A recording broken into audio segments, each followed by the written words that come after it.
19th day, upper wind month, 1 CE, 0300 hours.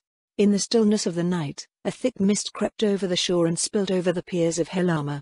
From the bow of ruin's wake, Liam watched as the wharf was engulfed in a shroud of grey. "This is way too convenient," Tyra remarked from nearby. "Teams 2 and 3, take point." Two groups of men, each composed of 2 ninjas from Ijania and 4 men from the Balak family, disembarked and swiftly padded towards the buildings along the wharf. Liam peered into the night, alert for any movement in the mist. 5 minutes later, one of the ninjas reappeared. He held up a hand, deftly moving his fingers. "First set of buildings, clear." Tyra nodded and turned to the rest of the men. "Move up to the first row of buildings," she said. "Teams 10, 11 and 12, move our stuff." The groups moved to carry out their instructions. Liam wasn't sure whether Ikot's men had accepted Tyra's leadership or just didn't want to miss out on the action. Once the last of the other groups disappeared up the pier, Tyra turned to Lady Zaradnik. "There's something else, isn't there?" "A few things," Lady Zaradnik said. "Most of this operation is experimental, but that might be obvious considering what we're doing here. For your part, the intelligence division is demonstrating what they're capable of when it comes to reconnaissance in force. We're also investigating the benefits and detriments of employing local collaborators. I'm not just here to hand you your orders, either." "Oh? Will you be joining us?" "Not as an infiltrator. You'll have aerial observers supporting you tomorrow night. Tell me, have you worked with any sort of commander before?" "No, I can't say that I have," Tyra replied. "It's not exactly a shady organization thing." "I suppose I can see why it wouldn't normally be," Lady Zaradnik said. "But, technically, nothing prevents it from working. No more than for anyone else, at any rate." "How does it work?" "For someone to receive the benefits of a commander, they have to be subordinate to that commander. That's probably the trickiest part." "We're already subordinate to you for this operation," Tyra pointed out. If it was as simple as saying so, Lady Zaradnik smirked. "Knowledge of the benefits would be far more widespread. For the time being, I only ask that you genuinely cooperate with me. We'll see how things go from there." "Fair enough. We'll see you tomorrow night, then." Tyra hopped onto the railing. "One more thing," the Baroness said, "while there aren't any of the locals around." "What's that?" "Allow the 2 families working with us to get their contributions in. The Draconic Kingdom is built on loyalty, service and sacrifice. The people need something to stand on coming out of this." "Got it." Tyra hopped down to the pier. Lady Zaradnik turned her gaze to Liam and said, "I haven't seen the 2 of you for some time," she said. "I suppose it's fitting that you'd end up in this line of work." The Baroness reached into the pouch at her hip, producing a polished silver ring. She held it out to his sister. "This is for you, say." "What is it?" "A ring of sustenance," Lady Zaradnik replied. "You're the only bard present, so you won't survive your work without this." "I thought she was running the field hospital," Liam said. "She is," the Baroness replied. "And it's the hardest job in this operation. Once the fighting starts, she can't sleep until it's over.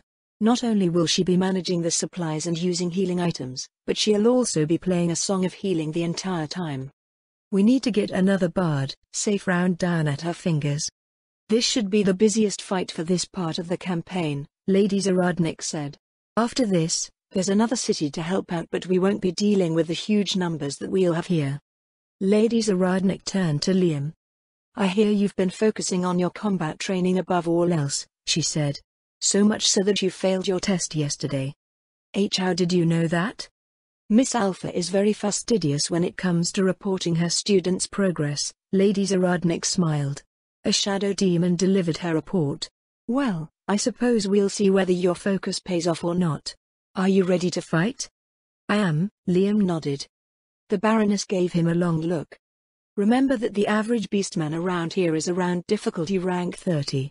That's more than twice as strong as you are." "We were trained on how to take on stronger targets," Liam said. "Let's see where that training takes you, then. Fight well, Liam." Lady Zaradnik patted him on the shoulder. She gave Say a hug. Liam and Say hopped onto the pier and made their way to the wharf. There, they found most of the groups gathered between the buildings, which were emptied of inhabitants. He made eye contact with Tyra and signaled with a hand. What's happening? Checking gate. Pon appeared out of the mist to the east. He jerked his head towards one of the empty buildings. Tyra motioned for Ikut to follow. Liam and Say went to listen near the door. Beastmen guarding the gate, Pon said. 6 of them. Are they looking out for us? Tyra asked. No idea. They aren't the same types of beastmen that we've seen in Carnassus. Tyra and Pon turned to look at Ikut. Our men were sent over a week ago, he said. We have no way to know whether they succeeded or failed, only that it was unlikely that they would fail. But you know who you sent, right? Tyra asked. I do, Ikut answered. Then ask them. The man stared blankly in response. The message scrolls, Tyra said. Use one to contact one of your guys on the inside. Ikut took out several scrolls and started to check through them. Liam and Say exchanged a look. The ones painted silver on the end are message scrolls, Say said from the doorframe. The man held up the scrolls to the window. It appeared that he didn't have a dark vision item. Liam resisted the urge to shake his head. The men from the Balak family had the same feeling as so many he had seen and known growing up in Facet Town. Thugs who worked for people that may as well have been thugs. He was almost killed by one in the past. Now, they almost seemed laughable. Their equipment was incomplete and their knowledge was a hodgepodge of whatever life in their own small worlds taught them. They didn't use or even know about most of what rogues were capable of. Even if some of the men were stronger than Liam, he felt that he wouldn't lose against any of them. One attack was enough to turn them even more helpless than the people that they picked on. They probably wouldn't even see him coming since they couldn't see in the dark. A flash of azure flame brightened the interior of the building. Zelos? It's me. What do you mean who? It's me. The ninjas outside the building furrowed their brows. A few of them went off in different directions. Hey, Ikut, Tyra said, keep it down. It's Ikut, he said in a much lower voice. Why did my voice change? Look, Zelos, we're outside the wharf gate right now. Where are you and your men? You're not telling? What? You don't believe it's me? Tyra walked out of the building. She took a message scroll out of a supply crate and used it. After a few minutes of silent conversation, she signaled for everyone to gather. We're sealing this city starting right now, she said. To pass that gate, we need to kill off the beastmen below, in the gate tower, and on the nearby walls. Even if we dump their bodies in the river, the rest'll notice something's wrong when morning comes. But Zaradnik said. Plans change, Tyra told Ikut. I just spoke with her, she's on her way back right now. In the meantime, we're securing the wharf gate. Say we'll set up the first way station in the gate tower. Pon, take 5 of our guys and get to the wall north of the gate. Ilan, same for this side. The rest of us will go through the front. Pon and Ilan, move in after I do. What about us? Ikut asked. We're just getting started, Tara answered. This might get real messy real quick, so be ready. The 2 teams of ninjas split off. Liam and Say followed Tyra and the main group to the gate.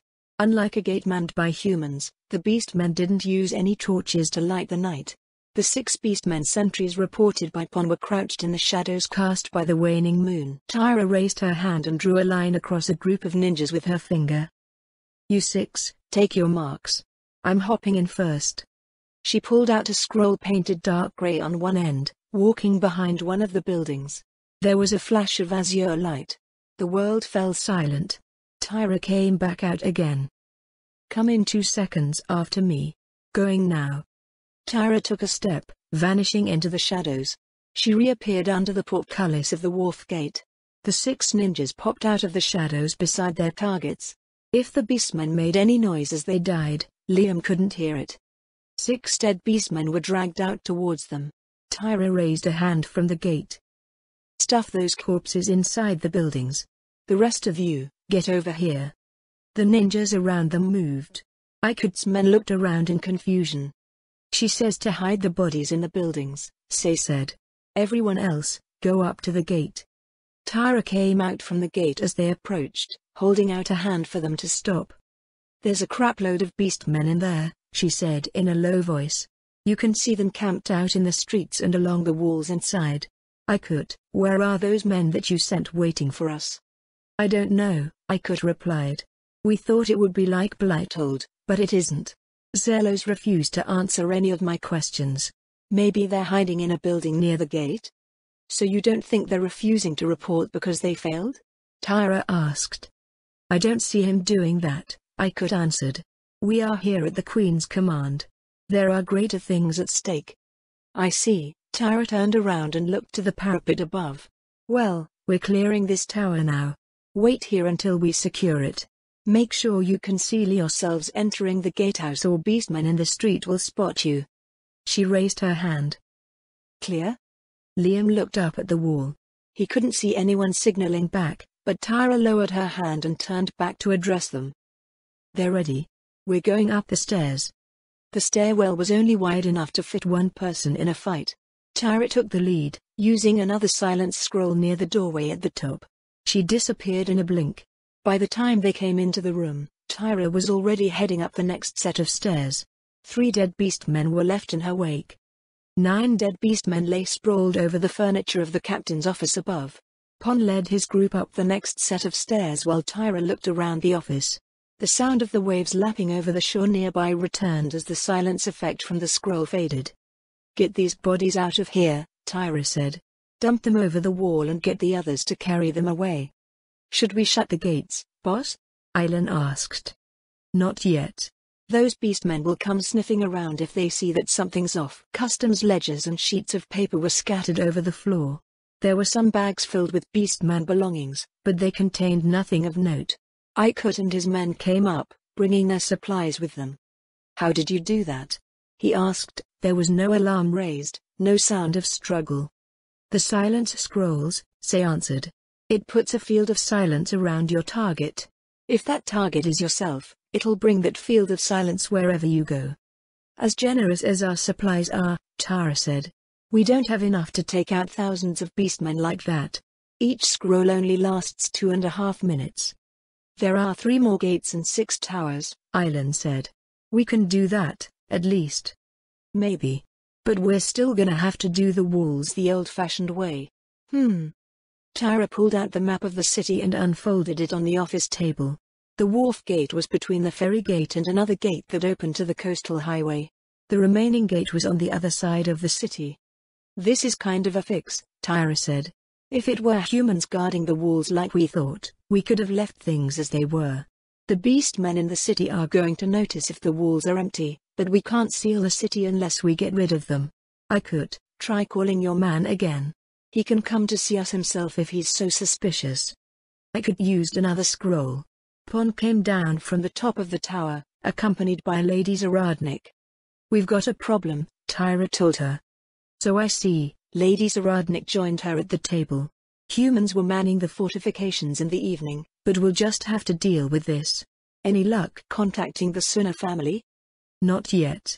Ikut's trying to get his man to come out and see us. You got any ideas? I've called in a few sergeants out of each of the companies closing on Helama coming to join us, Lady Zaradnik said. They're scattered all over the countryside sweeping up the beastmen in the way, so it will take most of them around 2 hours to arrive. In the meantime, we have to thin out the beastmen in the city starting from some convenient place. I can send my people over the rooftops to look around, Tyra said. Our dark vision range is limited, though. We might not catch everything from above. Boss, Aylan said, we got someone coming to the gate. The wall or the road? Road. From the inside. A man came up the stairs shortly after, dressed in the same style of garb as Ikut's men. Zelos, Ikut glowered at the newcomer. I wish I could strangle you right now. How would I know? The man said defensively, it could have been a beastman trick. Are you saying I sound like a beastman? Lady Zaradnik cleared her throat. Dog and wolf beastmen have very sensitive ears, she said. Now that you're here, what did you find out from the Suna family? Everything has been arranged as requested, Zelos said. Except the watch shifts, obviously. The safe house is in the human quarter of the city. Describe this human quarter. It's not an official thing, Zelos replied. When the beastmen started moving in a day or 2 ago, the people of the city gathered together for mutual protection. Did it work? Lady Zaradnik asked. No, Zelos shook his head sadly. We have nothing but rocks and sticks to fight back with.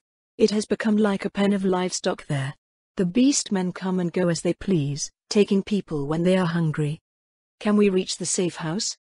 We can, Zelos nodded. The beastmen let fishermen work during the day under close watch, so the quarter is near to this gate. Then it's as good a start as any, Lady Zaradnik said. Bring the supplies to the top of the tower. I'll fly them over to the rooftops. Are we leaving some people here? Tyra asked. How many would it take to quietly hold this gate? If the beastmen that come snooping around are like the ones that were manning this post, 2 of my guys. We'll go with that for now, then. Without another word, Lady Zaradnik went to pick up one of the crates, taking it up the stairs. Tyra gestured with her chin. Several ninjas picked up the rest of the crates and followed the Baroness to the top of the tower. She's a lot easier to work with than I expected, Tyra said. Why did you think she'd be hard to work with? Liam asked. It's usually like that, Tyra answered. People like to be in control. Adventurers and workers want to be in control of their lives. Master artisans want to be in control of their shops. Nobles control their lands and their people. Soldiers exert control by hammering their idea of order into the world around them. The more powerful a person, or a group of people, is, the more they're able to exercise control over their lives and the lives of others, and the more they embrace that control. She sounded like she was in charge there, Ikut noted. She is in charge, Tyra said. But that's where the difference lies. She's not trying to control everything. Giving up control is probably one of the hardest things someone can do, but she's just placing her trust in people she's just met. Liam stared at the empty stairwell. He wasn't sure if it was like that at all. Back when they met outside Facet Town, Lady Zaradnik had placed her trust in Liam, Say, and the other girls as well. But it wasn't so much trust as it was expectation. She had a way about her which demanded that everyone become a part of something greater than themselves. Not that it was bad. It was better than being someone who only saw the ground at their feet and lived petty lives that accomplished nothing. Since they couldn't get onto the rooftops easily, Liam and Say followed Ikut and his men out of the gate tower. They crossed to a nearby alley, staying as far away as they could from the beastmen sleeping along the streets. The alley itself had beastmen as well, but someone had gone and killed them all. He saw a few of the ninjas ahead, carrying some of the corpses with them. The men guarding the entrance to a back alley courtyard stared from their low fires as the dead beastmen were carried by. Liam's eyes went past the sentries, taking in a sight that was familiar, yet not. Men and older boys lined the sides of the courtyard and inner alley lanes, standing at the entrances of humble homes. They were like the refugees in Roble who flooded Drimune, guarding the meager shelters where their women and children slept. Most of them were skinny, as if they hadn't had a decent meal for months. That, too, was like Roble, where the northern part of the Holy Kingdom had all of its stores raided or ruined. The air was filled with the odors of too many humans crammed together, though with the sea just outside the walls, most looked like they had washed recently. What was not familiar was how they carried themselves. Even though they looked starved, they didn't have the air of starving, desperate people. Their eyes were sharp, watching and waiting for something.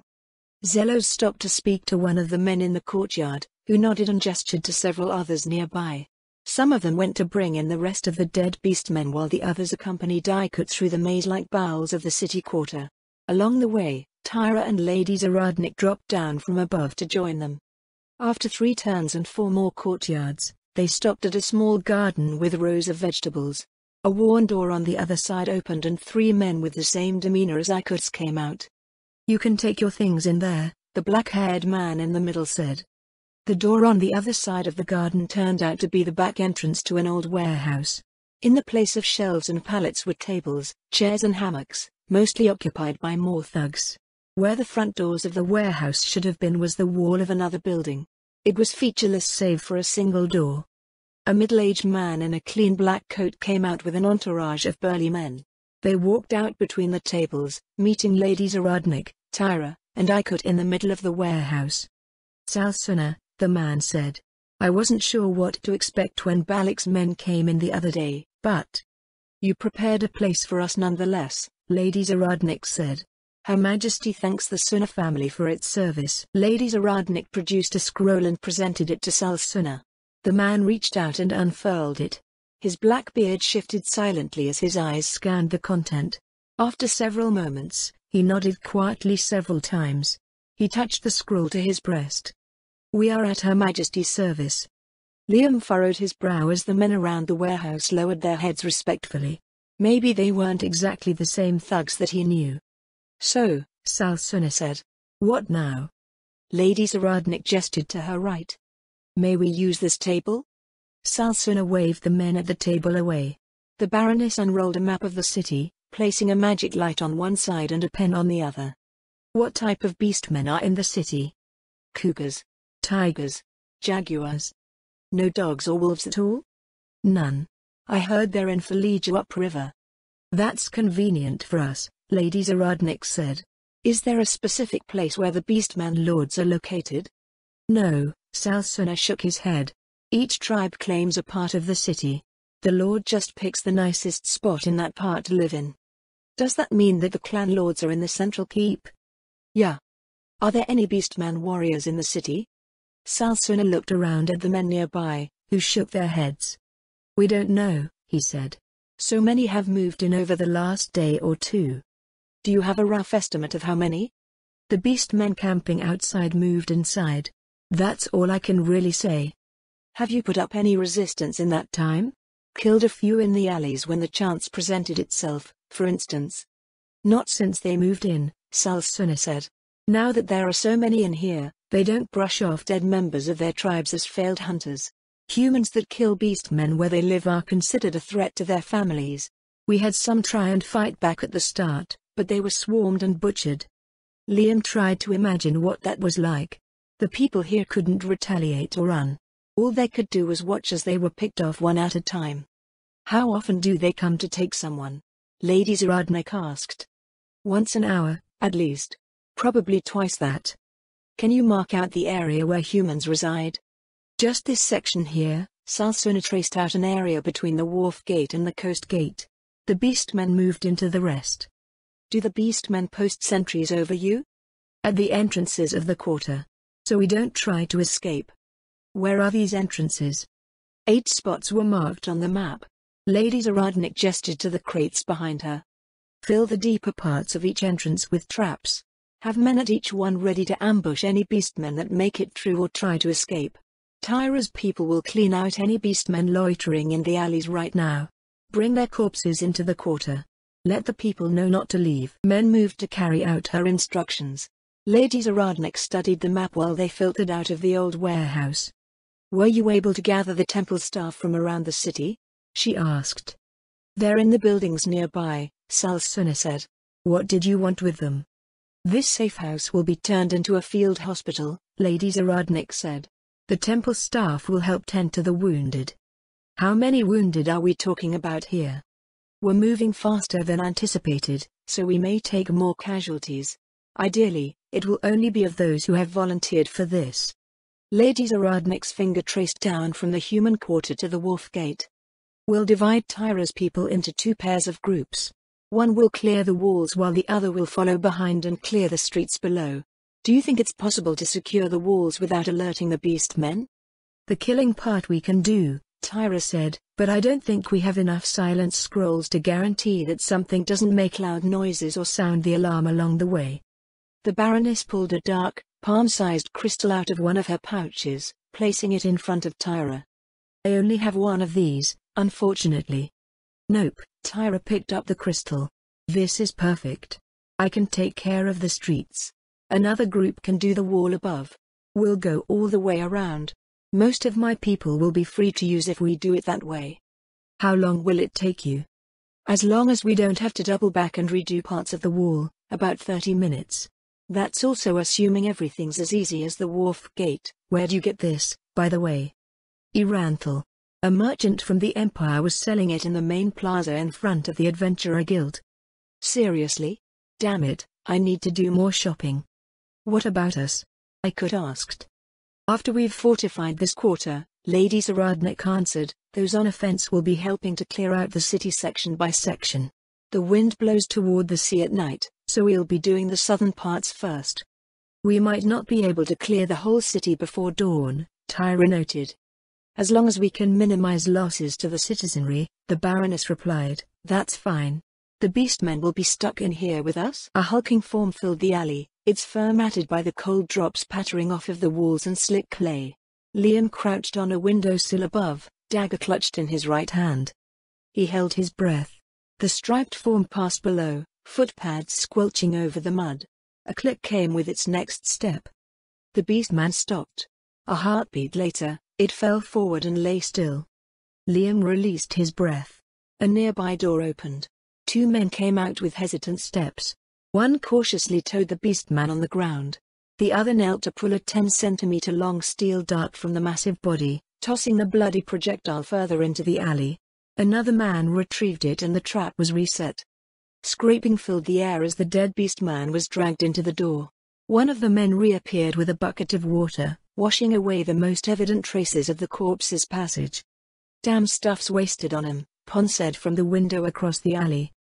It is? Hell, yeah, the ninja looked across at him. You know how expensive gigant basilisk venom is? I don't even know how the hell that Zaradnik has so much.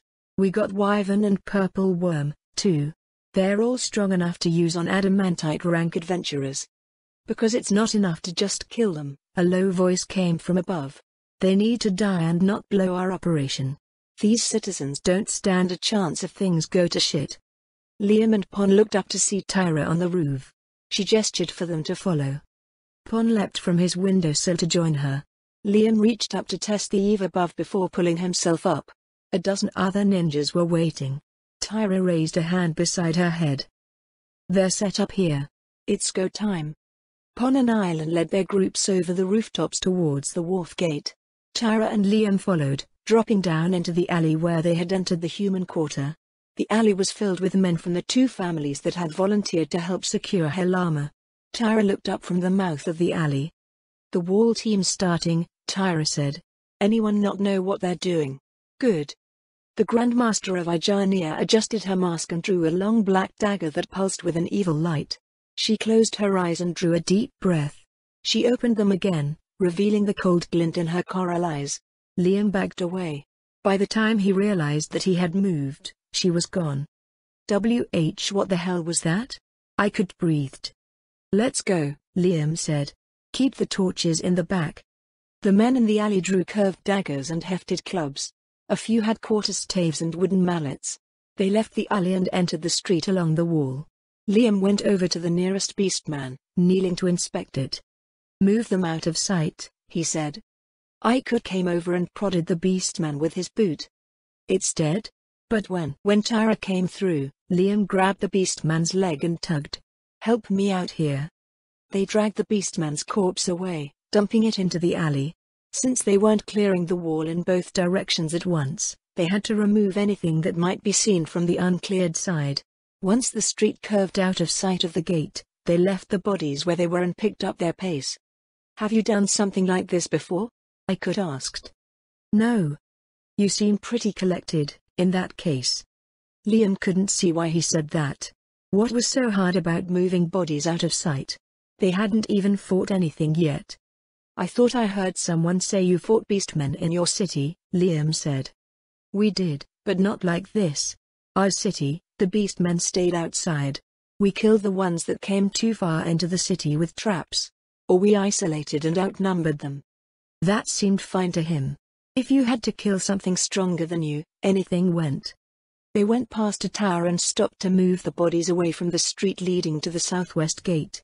The other side was cleared as well. The groups split up. Liam stopped at the entrance to the next alley. He poked Ikut in the arm and tapped his scroll case. The man fished out several scrolls. Liam pointed to the one marked with dark grey paint. His mouth fell open as Ikut unfurled the scroll and used it before moving out of sight. A burst of azure flame lit the surroundings. Liam pulled his dagger. He turned and drove it into the skull of the nearest sleeping beastman.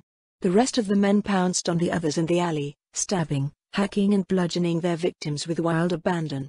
Liam looked ahead to see if anyone further in had noticed Ikut's blunder. Within the range of his dark vision, it didn't appear to be the case. He made an urgent gesture for Ikut to follow. They had to clear the alley before the silence effect on him expired. The tinge of blood rose into the stale air as they worked their way further in. Hold.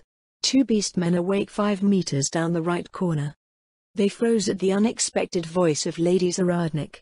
Liam crept toward the corner. The low sound of conversation drifted over him. So how many are they letting in here?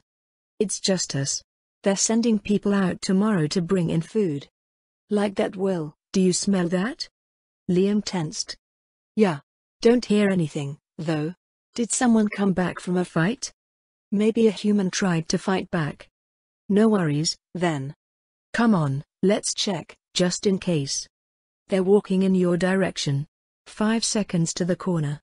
He pressed his back into the wall, dipping the tip of his dagger in a vial of gigant basilisk venom. The other men backed away. What the hell? Liam gestured furiously for them to come forward. They didn't. The first beastman came around the corner. What the? The beastman lunged towards the backpedaling men. Liam drove his dagger into the side of the second beastman as it dashed by to join the first. It staggered and fell face first into the mud, taking his dagger with it. He pulled his second dagger, running forward to drive it into the back of the first beastman. It let out a yowl and twisted around. Liam caught its huge paw against his bracer. He went flying. His right shoulder slammed into the alley wall. A shout from one of the men echoed down the alley as he smashed his mallet into the back of the beastman's skull. Liam straightened himself from the wall and leveled a glare at him. Are you trying to wake Everett? Too noisy. 3 more beastmen heading your way. With a silent curse, Liam went to retrieve his dagger. He ducked into a nearby alcove with Ikut, applying another dose of venom to his blade. Silence scroll, Liam whispered. The man fumbled for his scroll case. The 3 new beastmen turned the corner. Ikut activated the silence scroll. Azure light filled their alcove. 3 pairs of predatory eyes fixed on them. This fucking... He didn't have time to finish the thought. They dove out of the alcove as one of the beastmen pounced. Liam rolled through the mud. The clawed feet of another beastman barely missed his head. He stabbed it in the calf. It tensed and toppled on top of him. Several men set upon the beastman in the alcove.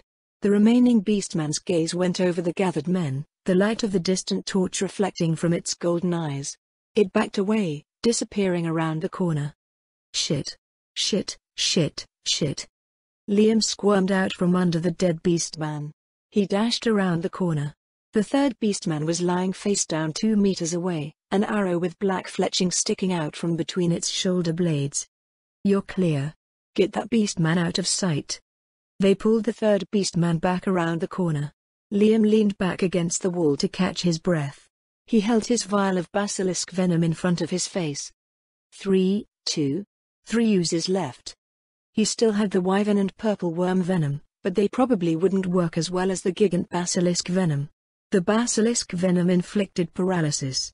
Wyvern venom ruined vitality. If the target was weak enough, it would result in instant death. Beastmen was supposed to be robust, so he wasn't so sure that it would work well even with the civilians that they were fighting. Purple worm venom withered a target's strength.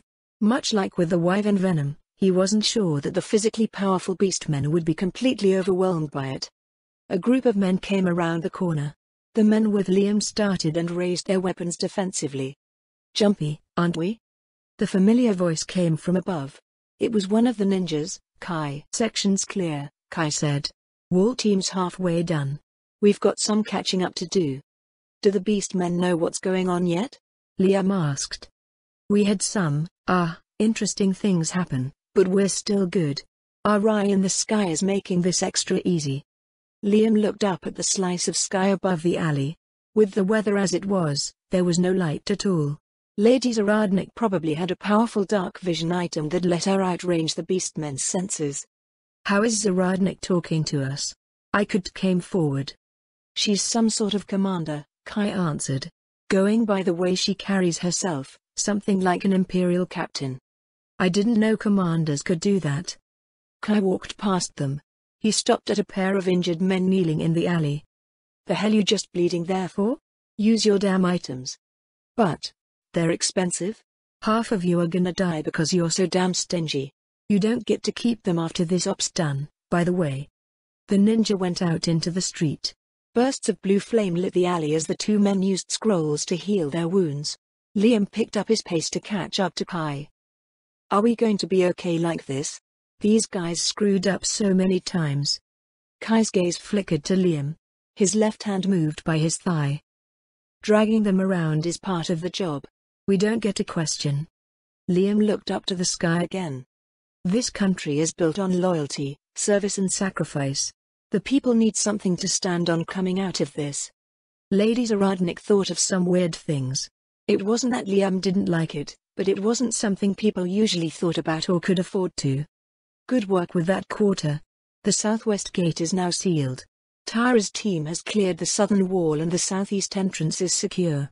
They walked through the street littered with beastman corpses, splitting up again when they reached the street leading to the southeast gate. One of the group leaders from the Sunna family came forward when they approached one of the alleys to the next quarter, silent scroll in hand. He glanced at Akut with a smug look on his face. That alley leads to a small courtyard. Tyra confirmed 2 beastman lords. A dozen followers. The man's smug look vanished. He cast an uncertain gaze at the alley. Liam held out his hand. What? The man said. We have to silence the courtyard, Liam replied. But how? If I just run in there? Liam motioned impatiently with his fingers. The man dropped the scroll into his palm. You don't have to target yourself, Liam said. So you're using it on the beast man? No, Liam shook his head. A scroll casts at the lowest power that its spell can be cast at. The chance to resist is too high. He pulled a kunai out from under his right bracer. The silence spell goes on to this. I throw it at one of the beastman lords in the courtyard. Then we go in and kill everyone. Liam pulled out his vial of purple worm venom. He looked up at the Sunna man. Pick your best throwing arm, Liam said. We'll hit both lords at once.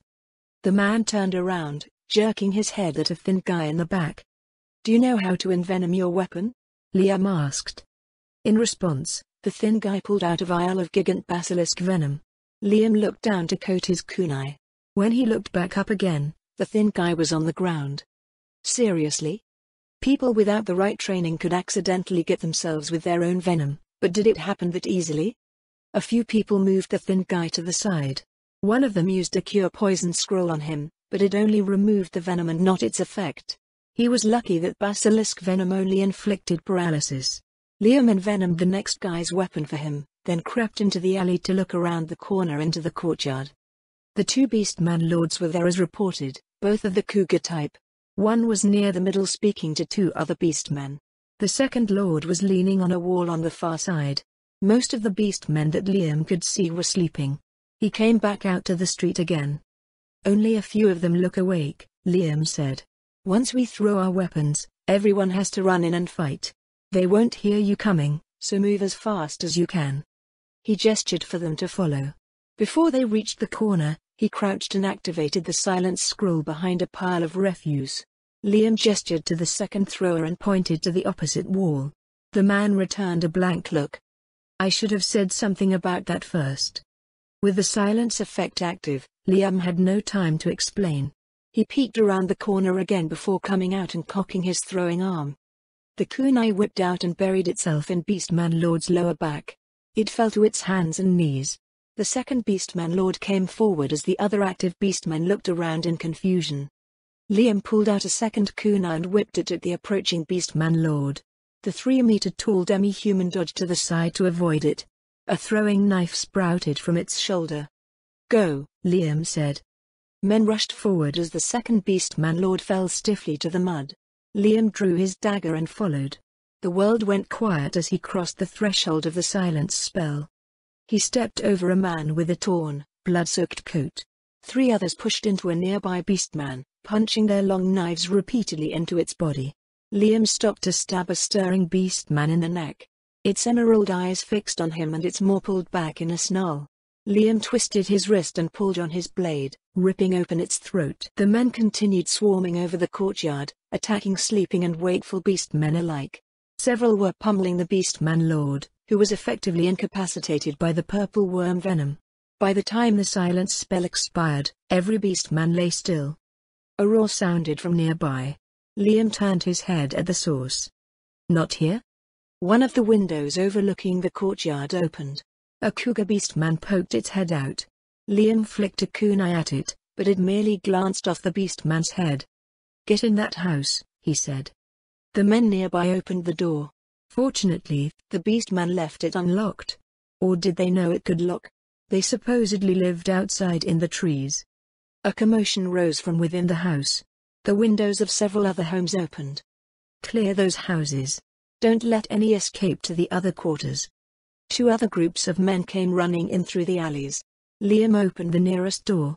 He leaned over to check the inside from the doorframe. 5 beastmen were sleeping inside. He buried his dagger in the temple of the closest one. The beastman across the room snorted and stirred. Liam ran over and stabbed it 3 times in the back. It let out a piercing yowl and the others jerked awake.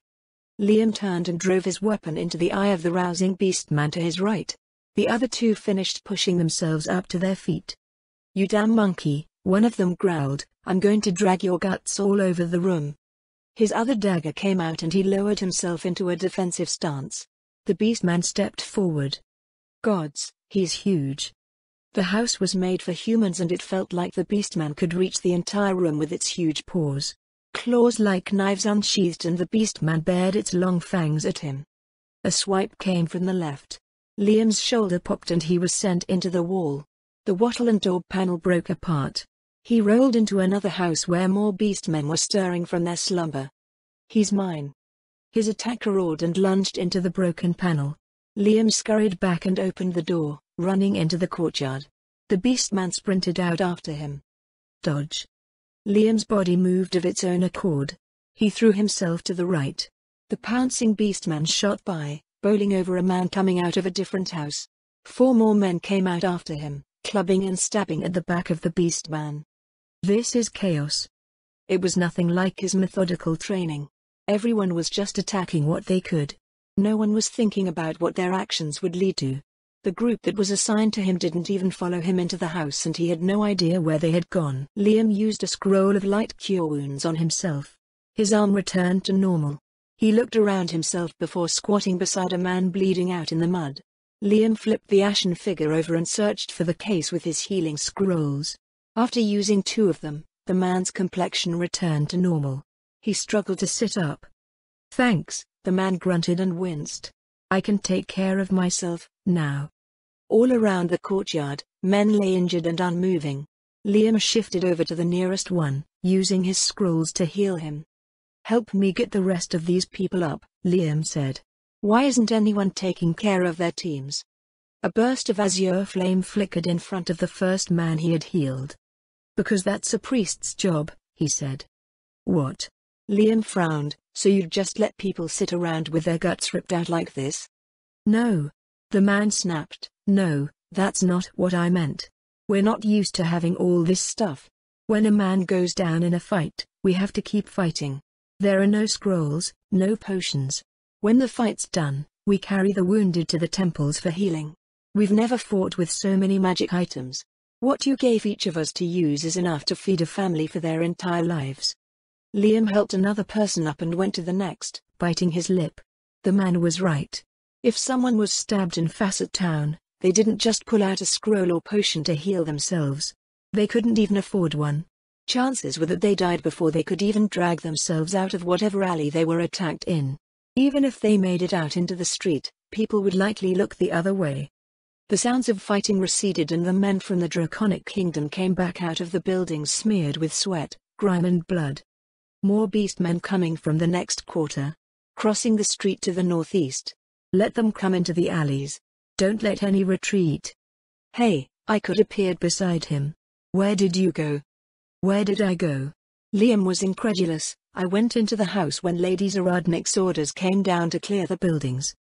"We didn't see which house you went into," Ikut said, "so we entered another. These animals are much easier to kill when they're sleeping, eh?" Liam stared at the man.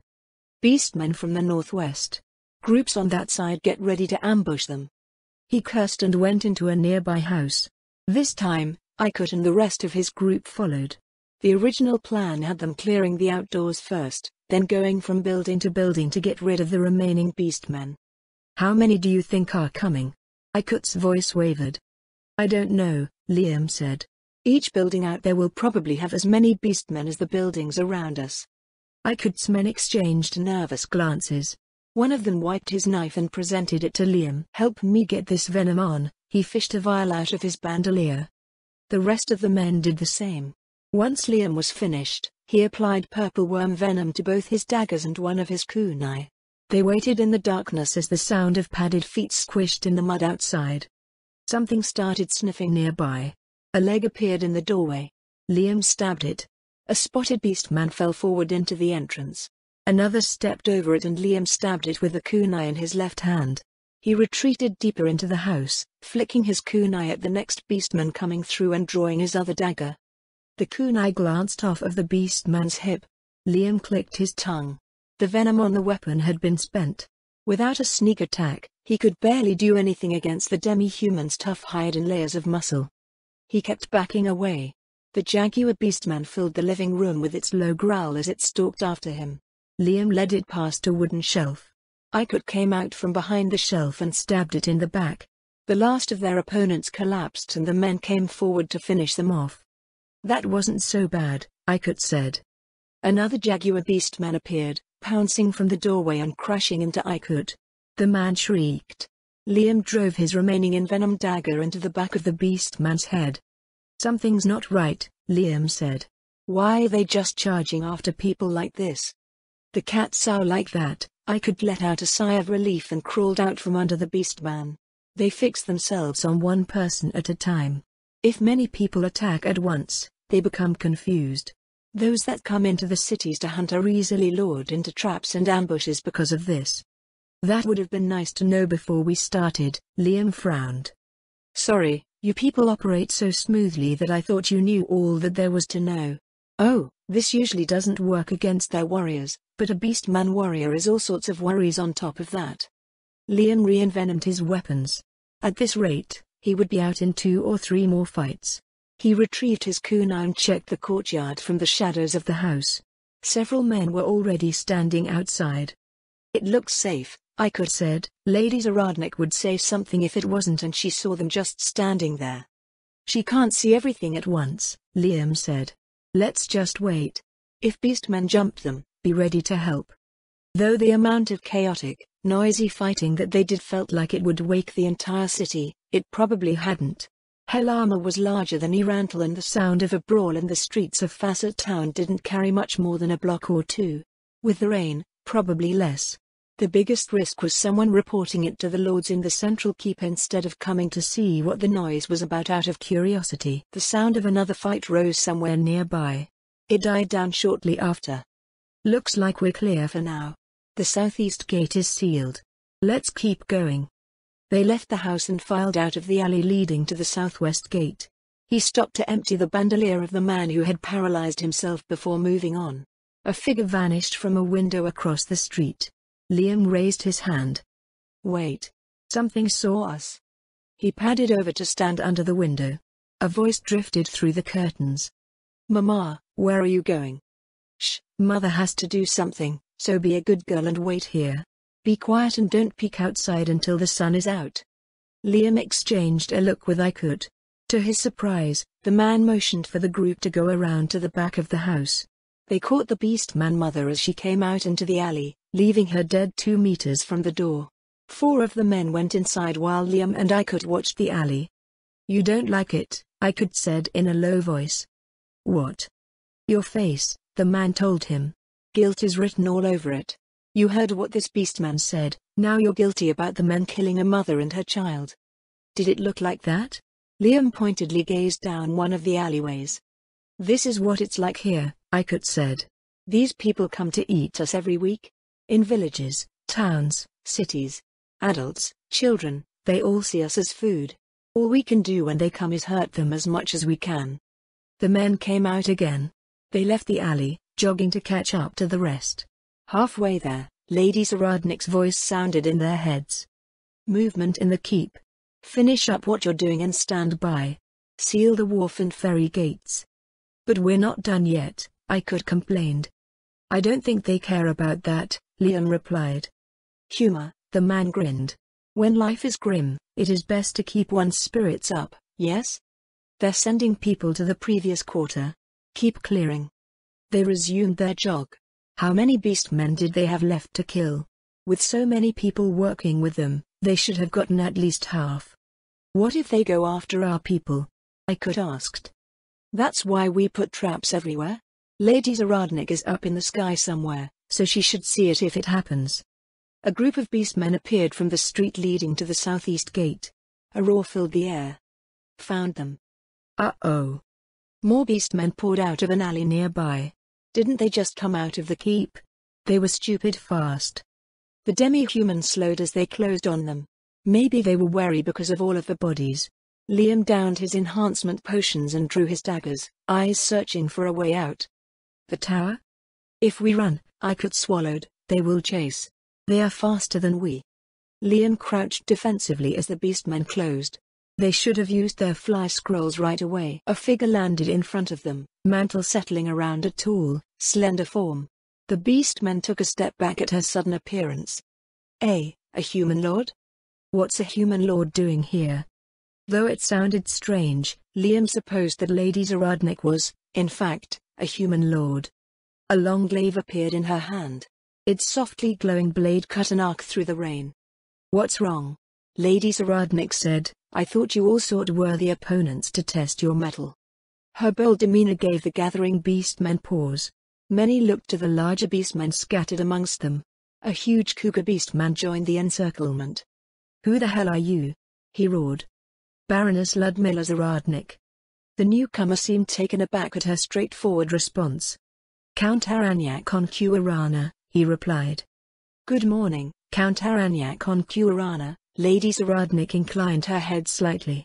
By order of Draudilin Auriculus, the black-scaled dragon lord and queen of the Draconic Kingdom, you and your people are to be purged from her domain. You may choose how you wish to die. A mere human baroness wishes to challenge me? The beastman lord stormed forward, bravado has its limb. Count Aranyak Konkurana fell in two halves on the street. Lady Zaradnik flicked the blood off of her blade. Next, she said. What are you waiting for? A tall tiger beastman shouted from the rear of the encirclement, bury her. As one, the beastmen lunged at Lady Zaradnik. Keep them from running up that tower. 3 beastmen fell in 3 strokes as the Baroness stepped to her left. She cut her way forward and Liam dashed through the opening. They passed Lady Zaradnik as she turned to face the charging demi-humans. Roars reverberated off of the nearby wall as he made his way to the nearby tower. Madness, Ikut's breath heaved as he entered the stairwell with the rest.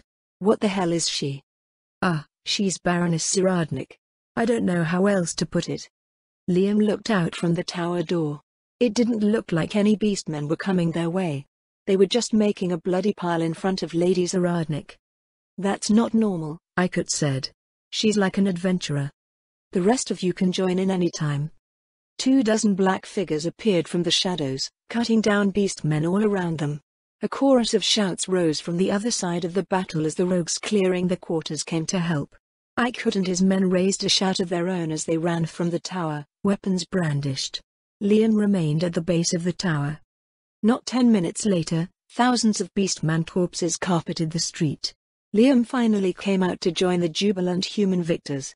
Lady Zaradnik turned and placed a hand on his shoulder. Thanks for listening, she smiled. Liam nodded, letting out a relieved sigh. He looked up at the lightning skies, then pulled out his watch. It hadn't even been 2 hours since they started. A strategic victory, Lady Zaradnik murmured, but a tactical failure. You're being too hard on yourself. Tyra strolled over to stand beside the Baroness. Or maybe you were too ambitious. Maybe. Hopefully, the next city won't be so chaotic. We're still short one Jaguar-type clan lord. I got him on the way here from the ferry gate. He was back with all the mystics. Did you get all the mystics too? Of course. Tyra grinned. You gathered up all those beastmen pretty good. They came this way like ants to honey. It seems that all the locals I spoke to weren't exaggerating, Lady Zaradnik said. A human lord is an irresistible target. 20th day, Upper Wind Month, 1 CE, 0900 hours. Ealing Gaornayula's wet footsteps squished over the muddy shore of the Vinal River. He shook his coat, soaked through from the crossing. The cold damp, however, was no match for the fury that rose within him over being forced to swim across the estuary. That damn Ilinarana. If he's trying to keep us from Helama now. When the clans from the north arrived at the shores of the river, they found the ferries missing. All he could assume was that Ilinarana, who controlled the river crossing, abandoned the other clans to preserve their supplies and themselves. Several dozen of Ilingaor's closest vassals accompanied him as he stormed up the road to the city entrance. Unsurprisingly, the gate was closed. He scanned the walls, which were absent of sentries. Those cowards can't even look us in the eye. Ilinarana, he shouted up at the battlements, what the hell do you think you're doing? It was hardly the time for the clans to turn on one another. A massive army of the undead was coming and they needed all of their strength to survive. Ilinarana, come out and face me, you coward. A sphere of flame streaked out from one of the arrow slits, exploding at Ilingaor's feet. Searing pain overwhelmed his senses. He collapsed amidst the charred remains of his vassals. As his awareness faded, the voice of a human male called down to Ilingaor. City's closed, kitty cat. Get fucked.